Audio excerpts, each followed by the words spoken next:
Doctor Baba Saheb Ambedkar open university.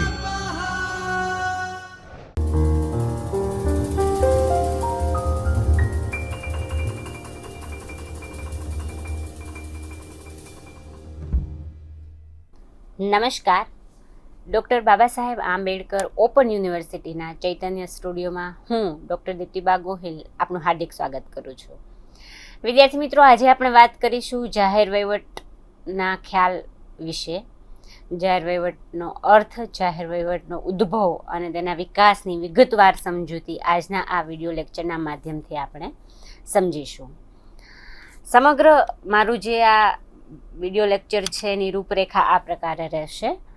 જાહેર વહીવટના ખ્યાલની સમજૂતી મેળવીને છેલ્લે મેં કેટલાક સ્વાધ્યાય આપેલા છે, જેના આધારે તમે તમારું સ્વમૂલ્યાંકન કરી શકશો। વિશેષ વાંચન માટે ઉપયોગી પુસ્તકની યાદી પણ અહીં મેં આપેલી છે।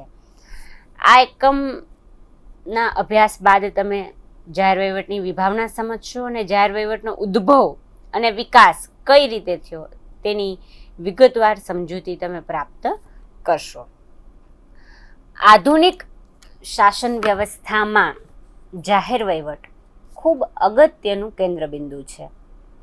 વિકાસશીલ દેશ હોય કે વિકસિત દેશ હોય, વિકસિતની સાથે માનો કે અલ્પવિકસિત દેશ હોય તો પણ દરેક દેશ માટે આયોજિત અને નિશ્ચિત તથા સુદૃઢ એવું વહીવટી તંત્ર આવશ્યક છે। જાહેર વહીવટનો અંતિમ ઉદ્દેશ્ય છેવટે તો માનવ કલ્યાણનો જ છે। વિકાસશીલ દેશોમાં જાહેર વહીવટને પરિવર્તનનું યંત્ર માનવામાં આવે છે। જાહેર વહીવટ રાજ્યની યોજના, તેના કાર્યોનું અમલીકરણ કરે છે। જાહેર વહીવટ એક તરફ વહીવટશાસ્ત્ર છે તો બીજી તરફ તે સામાજિક શાસ્ત્રનો એક ભાગ છે। જાહેર વહીવટને કેટલાક વિદ્વાનો કલા તરીકે માને છે તો ઘણા વિદ્વાનો તેને એક વિજ્ઞાનનો દરજ્જો આપે છે। જુદા જુદા વિદ્વાનોએ પોતાના દ્રષ્ટિકોણથી તેને વ્યાખ્યાયિત કરવાનો પ્રયત્ન કર્યો છે। આ વિડીયો લેક્ચરના માધ્યમથી, તેના અભ્યાસથી તમે જાહેર વહીવટનો અર્થ, ઉદ્ભવ અને વિકાસ સમજશો। જાહેર વહીવટની લાક્ષણિકતાઓની પણ આપણે ચર્ચા કરીશું પછીથી। જાહેર વહીવટ કઈ કઈ બાબતોને આવરી લે છે, તેનું કાર્યક્ષેત્ર કઈ બાબતને આવરી લે છે, તેની પણ આપણે ચર્ચા કરીશું આગળના પડાવમાં। અને એના આધારે જ આપણે જાહેર વહીવટની જે અગત્યતા છે તે સમજવાનો પ્રયત્ન કરીશું। વિદ્યાર્થી મિત્રો, સૌપ્રથમ આપણે જોઈશું જાહેર વહીવટનો અર્થ અને તેની વ્યાખ્યા। જાહેર વહીવટ એટલે શું? વહીવટ માટે અંગ્રેજીમાં એડમિનિસ્ટર શબ્દ વાપરવામાં આવે છે, જે મૂળ લેટિન શબ્દ મિનિસ્ટ્રીયર પરથી આવ્યો છે, જેનો અર્થ થાય છે સેવા કરવી। જાહેર વહીવટ, જેને અંગ્રેજીમાં પબ્લિક એડમિનિસ્ટ્રેશન તરીકે ઓળખવામાં આવે છે, એટલે કે શબ્દની દ્રષ્ટિએ સમજીએ તો પબ્લિક એટલે જાહેર, તો આ શબ્દ જ એવું સૂચવે છે કે તે જાહેર બાબતો સાથે સંકળાયેલો છે। જાહેર બાબતો તે રાજ્યની બાબતો છે। જાહેર વહીવટનો એક અર્થ સરકારી વહીવટ એવો પણ કરવામાં આવ્યો છે। રાજ્યશાસ્ત્રમાં જાહેર વહીવટ શબ્દનો પ્રયોગ બે અર્થમાં કરવામાં આવે છે। એક તો જો વ્યાપક અર્થમાં આપણે જોઈએ તો સરકારની મુખ્યત્વે ત્રણ શાખાઓ, ધારાસભા, કારોબારી અને ન્યાયતંત્ર, આ ત્રણ પૈકી કોઈ પણ એક શાખાની પ્રવૃત્તિની દરકાર કર્યા સિવાય સરકારની સમગ્ર પ્રવૃત્તિઓને આવરી લે છે। જો મર્યાદિત રીતે તેનો અર્થ સમજીએ અને જોઈએ તો એ થાય કે જાહેર વહીવટમાં માત્ર વહીવટી શાખાની પ્રવૃત્તિઓનો જ સમાવેશ થાય છે। જાહેર વહીવટના પિતા વુડ્રો વિલ્સને પોતાનો એક લેખ ધ સ્ટડી ઓફ એડમિનિસ્ટ્રેશનમાં જાહેર વહીવટ વિશે સમજાવ્યું છે અને આ લેખ 1887માં પ્રગટ થયો હતો. આપણે જાહેર વહીવટની કેટલીક જે વ્યાખ્યાઓનો અભ્યાસ કર્યો એ વ્યાખ્યા આપણે એક પછી એક સમજીએ વિદ્વાનોના પોઈન્ટ ઓફ વ્યૂથી. સૌપ્રથમ આપણે વુડ્રો વિલ્સનના મત અનુસાર શું છે જાહેર વહીવટ તે સમજવાનો પ્રયત્ન કરીએ. વુડ્રો વિલ્સન જણાવે છે કે જાહેર વહીવટ એ કાનૂનનો પદ્ધતિસરનો અને વિગતવાર અમલ છે. દરેક વ્યક્તિગત અમલ એ વહીવટી કાર્ય છે. જ્યારે એલડી વ્હાઇટ નામના વિદ્વાન જણાવે છે કે અધિકૃત સત્તા એ જાહેર કરેલી જાહેર નીતિના અમલ કે પરિપૂર્ણતાનો હેતુ ધરાવતા બધા કાર્યોનો સમાવેશ જાહેર વહીવટમાં કરવામાં આવે છે.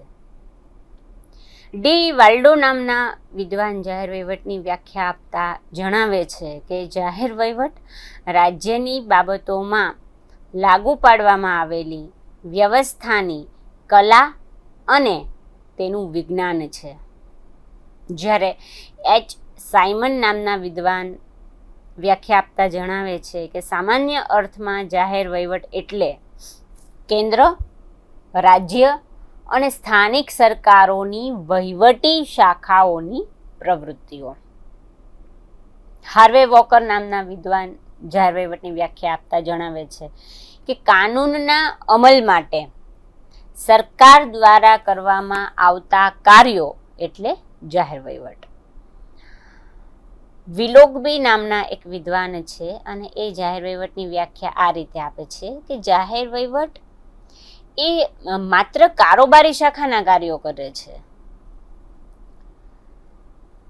પિફનર નામના વિદ્વાન જાહેર વહીવટની વ્યાખ્યા આપતા જણાવે છે કે નિર્ધારિત કાર્યની સિદ્ધિ માટે સંયુક્ત રીતે તેઓ કાર્ય કરી શકે તે માટે લોકોના સંકલિત પ્રયત્નો દ્વારા કરવામાં આવેલ સરકારી કાર્યોનો જાહેર વહીવટમાં સમાવેશ થાય છે.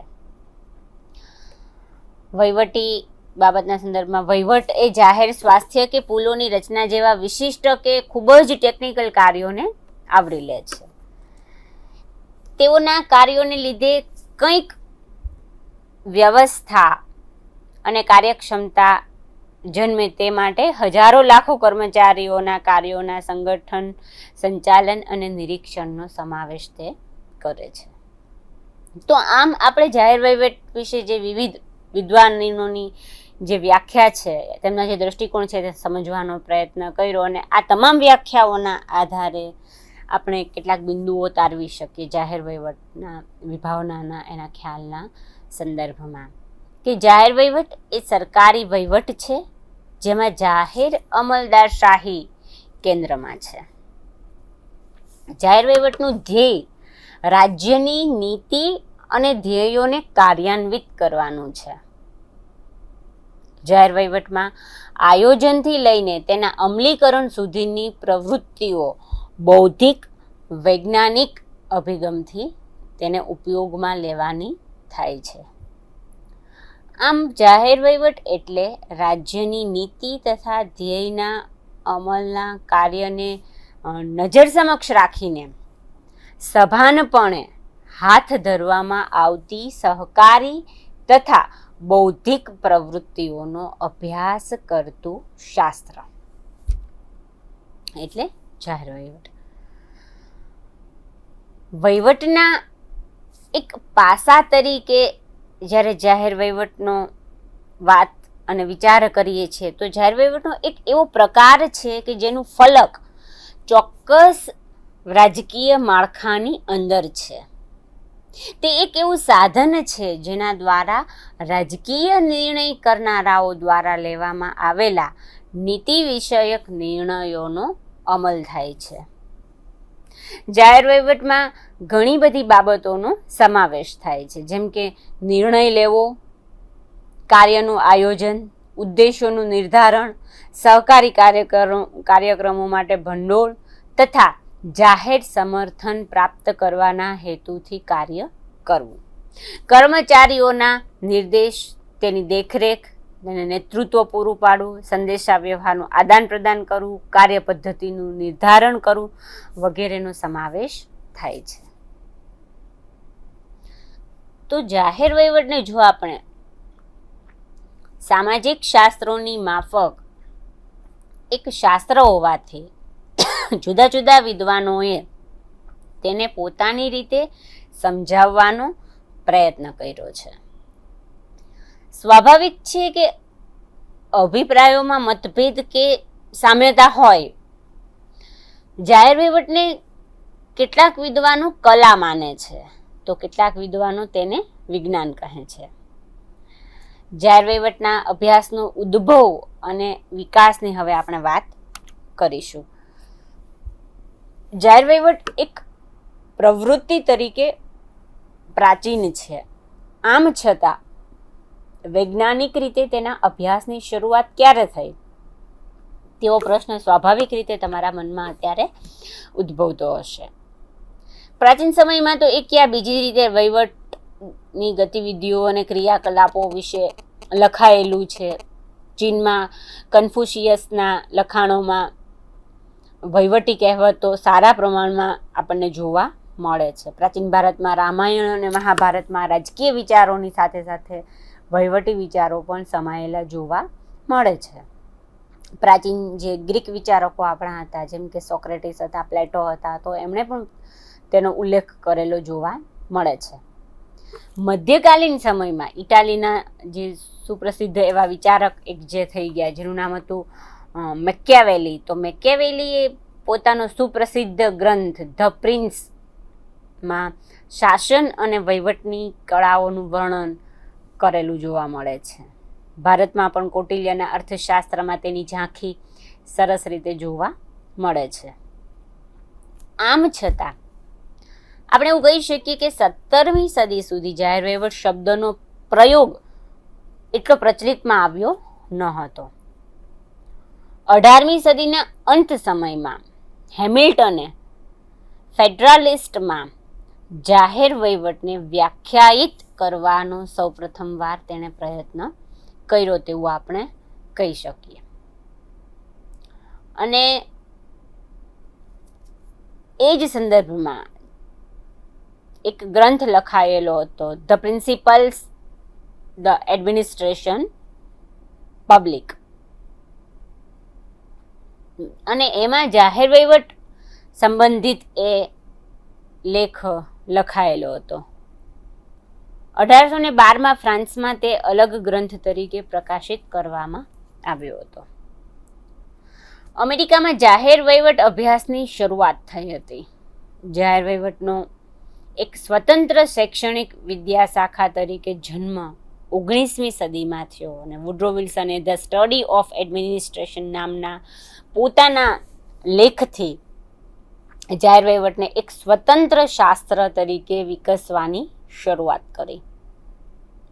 પ્રોફેસર વાલ્ડોએ વુડ્રો વિલ્સનને જાહેર વહીવટની વિદ્યાશાખાના સ્થાપક પિતા તરીકે વર્ણવ્યા છે. પ્રથમ વિશ્વયુદ્ધ પછી જાહેર વહીવટનો અભ્યાસ વિશ્વવ્યાપી બન્યો અને 1920 પછી જાહેર વહીવટના અભ્યાસના ક્ષેત્રે અસાધારણ વિકાસ થયો. અમેરિકામાં પ્રકાશિત થયેલા પુસ્તકોએ પણ તેમાં બહુ અગત્યની ભૂમિકા ભજવી તેમ આપણે કહી શકીએ. જાહેર વહીવટ સંબંધિત લિયોનાર્ડ વ્હાઇટનું જાહેર વહીવટના અભ્યાસનો પરિચય 1926નું અને વિલોકબીનું 1927નું પુસ્તક જાહેર વહીવટના સિદ્ધાંતો, આ બે પુસ્તકો પણ એમાં અગત્યના સીમા ચિહ્નરૂપ આપણે ગણાવી શકીએ. જાહેર વહીવટના અભ્યાસના વિકાસને વેગ આપવામાં અનેક પરિબળોએ ભાગ ભજવ્યો છે અને ભજવે છે, અને તે પરિબળોમાં આપણે જો ચર્ચા કરીએ, સમજીએ તો સૌપ્રથમ છે આધુનિક ભૌતિક વિજ્ઞાન અને ટેકનોલોજીનો વિકાસ. ટેલરનો વૈજ્ઞાનિક સંચાલનનો ખ્યાલ અને ચળવળ, કલ્યાણ રાજ્યનો ખ્યાલ, સુધરાઈ સંશોધન ચળવળ, સરકારી પુનર્રચના ચળવળ, તેનો સમાવેશ એમાં આપણે કરી શકીએ. હવે આપણે વાત કરીશું પ્રશિષ્ટ જાહેર વહીવટની. જાહેર વહીવટના વિકાસના મુખ્ય બે તબક્કા છે. પ્રથમ તબક્કો છે પ્રશિષ્ટ જાહેર વહીવટનો, કે જે 1910 થી 1940 સુધીના સમયગાળાને પ્રશિષ્ટ જાહેર વહીવટનો યુગ ગણવામાં આવે છે. અને તેના પ્રતિનિધિઓની જો આપણે વાત કરીએ તો મુખ્યત્વે જેમ્સ મુની, લિયોનાર્ડ વ્હાઇટ, વિલોગબી, લ્યુથર ગ્યુલિક, જ્હોન ફિફનર પ્રશિષ્ટ જાહેર વહીવટના હિમાયતીઓ ગણાવી શકાય. અને પ્રશિષ્ટ જાહેર વહીવટમાં યાંત્રિક પાસા ઉપર વધુ ધ્યાન કેન્દ્રિત કરવામાં આવ્યું હતું.